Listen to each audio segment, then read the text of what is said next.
Muito boa noite, que mais uma vez a doce paz de Jesus continue em nossos corações, que possamos entrelaçar nossos melhores sentimentos, para que os ensinamentos do Cristo possam ser melhor entendidos, pois esses são ensinamentos que muitas vezes parece que é repetitivo, né?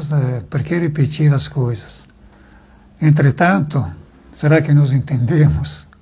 Porque cada vez que nós escutamos esses ensinamentos, esses exemplos que Ele deixou para nós, parece que uma luz nova se acende, né? Em nossos corações, em nossas mentes, que desperte algo a mais em cada um de nós. Bom, estou dando continuidade do Evangelho de Lucas, capítulo 19, versículo 45. E entrando no templo, começou a expulsar os vendedores, dizendo-lhe: está escrito, minha casa será uma casa de oração. Vós, porém, fizestes dela um covil de ladrões. É aqui aquela situação que Jesus, ele entrou em Jerusalém, foi até o templo, mas ele, antes de entrar no templo, ele falou que esse templo seria destruído, não teria futuro. Entretanto, tem uma pergunta. Eu falei, então por que ele foi? Como dizer, se teria acabado esse templo, não teria por que ir lá. Muitas vezes ele falou aos seus discípulos, deixa eles, ele não sabe o que está fazendo, deixa eles, deixa que Deus cuide dele. Que, entretanto, era uma prerrogativa dos ensinamentos da Torá, que dizia de expulsar as pessoas que não estavam de acordo com a lei, não? Que não estavam de acordo com a comunidade, de expulsar da comunidade.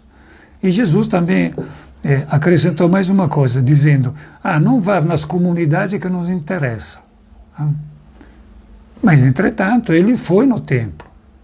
E foi no templo e, vendo que estava sendo transformado num mercado, os famosos vendilhões do templo, então ele começou a expulsá-los. Então isso quer dizer que tem situação e situação. Porque, como justamente ele falou, essa é a causa pela qual ele foi no templo. Estava escrito que a minha casa, quer dizer, o templo, será uma casa de oração e você a transformou em outra coisa. Então, quer dizer, tem que defender as instituições do passado. Entretanto, já sabemos que depois aquela instituição não iria se salvar. Ele já sabia disso. Mas tinham ainda um trabalho a fazer em cima dela. Né? Não era somente para esquecer. Colocando nos dias de hoje, uma reflexão que nós podemos fazer, como muitas vezes também muitos crentes, não? Eles falam, crentes, tanto espíritas quanto evangélicos, dizem, o Antigo Testamento foi exautorado, porque tem o Novo Testamento, que é o Evangelho. O Velho Testamento está desclassificado. De jeito ou maneira nenhum, porque Jesus sempre continua insistindo, aqui falando de um passo do Antigo Testamento. A minha casa será uma casa de orações. Isso está no Antigo Testamento. Então Jesus vai lá para tentar salvar, para cumprir essa lei, dizendo, olha, vocês não podem fazer isso. Esse é o primeiro passo. Segundo passo, ensinava diariamente no templo. Os chefes dos sacerdotes, os escribas, procuravam fazê-lo perecer, bem como os chefes do povo. Mas não encontrava o que fazer, pois o povo todo o ouvia enlevado. Também, você viu, quero dizer, não adiantava esquecer do templo. Falar, o templo vai perecer, deixa para lá. Por quê? Porque tinha gente que estava acreditando ainda no templo. E qual era esse povo? Esse povo era um povo que nós estamos no templo do Pessar, não? Que nós chamamos de, que hoje em dia virou Páscoa cristã, né? Mas era já uma festa judaica. Então, nessa festa judaica, ele vinha de todo os arredores, não? Da Grécia, da Roma, né? E, em Jerusalém, para festejar esse acontecimento, né? Que era a libertação da escravidão do Egito, beleza? Então Jesus estava ensinando esse povo, ele estava colocando a palavra, a boa nova. E os chefes do povo, os sacerdotes, os escribas, ele continuava sendo contra ele. Só que não eram aqueles escribas, como dizer, de segundo plano, que nós podemos encontrar nas pregações de Jesus fora de Jerusalém. Aqui eram os maiorais que se encontravam com Jesus. E aqui acrescenta mais uma coisa, tinha também os chefes do povo, que fora, nunca, pelo menos eu não me lembro que ter sido citados isso. Então eu estou me perguntando, quem são esses chefes do povo? Na minha interpretação pessoal, os chefes do povo seriam os comerciantes, justamente aquele que estava fazendo negócio no templo. Porque fora do templo, Jesus podia falar o que quiser, não tinha problema nenhum para eles. Mas aqui no templo, estava dando problemas. Por quê? Porque estava tirando o sustento deles. Capítulo 20. Aconteceu que, certo dia, enquanto ele ensinava o povo no templo, anunciando a boa nova, os chefes dos sacerdotes, os escribas e os anciãos se apresentaram, dizendo-lhe: dize-nos com que autoridade fazes estas coisas, ou quem te concedeu esta autoridade? Ele respondeu: também eu vos proporei uma questão. Dizei-me, o batismo de João era do céu ou dos homens? Eles, porém, raciocinavam entre si, dizendo: se respondermos do céu, ele dirá: por que não crestes nele? Se respondermos dos homens, o povo todo nos apedrejará, porque está convicto de que João é profeta. E responderam que não sabiam de onde era. Jesus lhes disse: nem eu vos digo com que autoridade faço estas coisas. Interessante, mas essa armadilha, porque os chefes, os sacerdotes, os escribas e os anciãos, ele tinha autoridade, reconhecida pelo povo. Aí fizeram uma armadilha para Jesus. Se Jesus tivesse respondido, o que significava? Que ele estava dando, como dizer, dando moral para eles, reconhecendo a autoridade deles. Que ele tinha reconhecido a autoridade do templo, dos sacerdotes, em algumas oportunidades, dizendo àqueles que foram sarados: olha, você está sarado, vá no templo e paga a sua oferenda, que Moisés falou. Então, quer dizer, estava dentro da lei judaica. Só que aqui era uma armadilha, porque se ele iria reconhecer a autoridade dele, ele podia contestar a autoridade de Jesus. E ele tinha mais autoridade, eles, na frente do povo. Então Jesus, conhecendo o coração dele, conhecendo os sentimentos dele, porque vamos dizer uma coisa, isso vai ser mais claro mais na frente. Eles sabiam que Jesus não era só um profeta, era o Filho de Deus mesmo, era o Messias. Eles sabiam disso. Só que não queriam aceitar. Por quê? Porque, bom, ele estava colocando à prova tudo o que eles estavam fazendo. Estava colocando a terra abaixo o que eles estavam fazendo. Então eles colocou uma outra questão para eles, justamente sobre o João Batista. E eles não quiseram responder.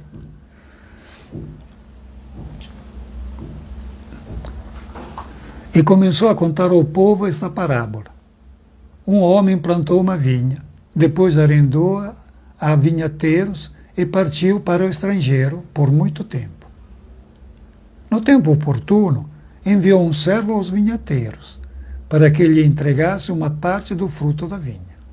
Os vinhateiros, porém, o despediram sem nada, depois de o terem espancado. Enviou de novo outro servo, e a este também espancaram, insultaram e despediram sem nada. Enviou ainda terceiro, a este igualmente feriram e o lançaram fora. Disse então o dono da vinha: que vou fazer? Enviarei o meu filho amado. Quem sabe vão poupá-lo. Ao vê-lo, porém, os vinhateiros raciocinavam: este é o herdeiro, que a herança fique para nós. E lançando-o fora da vinha, o mataram. Pois bem, que lhes fará o dono da vinha? Virá e destruirá esses vinhateiros, e dará a vinha a outros. Ouvindo isso, disseram: que isso não aconteça. Jesus, porém, fixando neles o olhar, disse: que significa então o que está escrito? A pedra que os edificadores tinham rejeitado tornou-se a pedra angular? Aqueles que cair sobre essa pedra se quebrará todo, e aquele sobre quem ela cair o esmagará. Os escribas, os chefes dos sacerdotes, procuraram deitar a mão sobre ele naquela hora. Tinham percebido que ele contara essa parábola a respeito deles, mas ficaram com medo do povo. E aqui está explicada a situação anterior. Qual o motivo os escribas, os chefes do povo, não? Os chefes, os sacerdotes, eles sabiam que era Jesus. Aí Jesus até os desmascarar com essa parábola. Porque com essa parábola ficou claro para todo mundo que o que eles tinham feito, justamente não reconhecendo os profetas, não reconhecendo João o Batista como profeta, ele estava desvirtuando a mensagem, ele estava desvirtuando o encargo, podemos dizer, o poder que foi dado a eles. Porque era para eles cuidar do povo, ajudar o povo, esclarecer o povo, preparar o povo.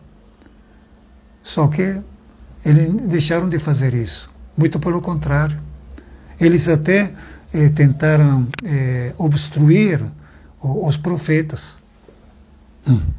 Tem uma colocação que eu vi muito tempos atrás, né, que dizia que a religião dos judeus é muito peculiar, porque naquela época tinha vários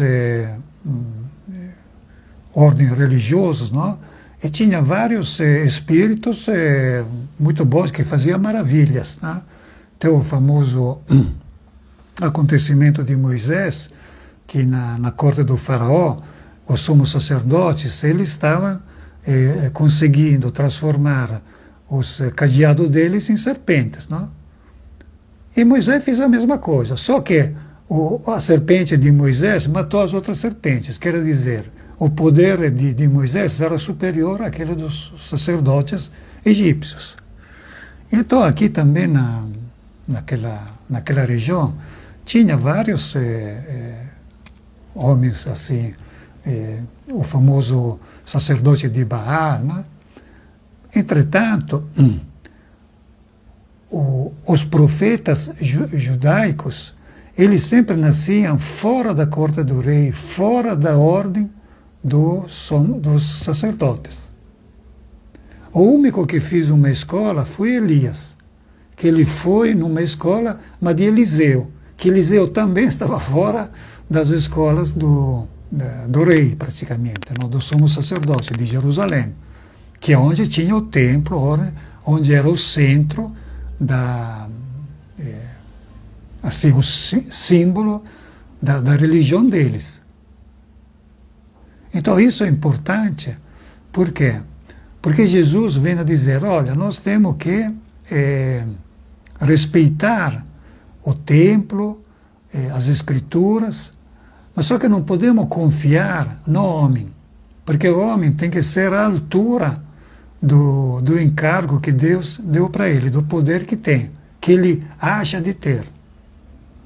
Isso que quis dizer Jesus.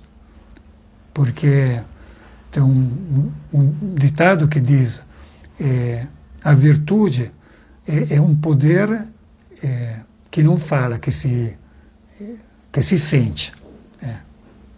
Se sente, não fala, não é pela boca, pelas palavras, mas é pelo exemplo.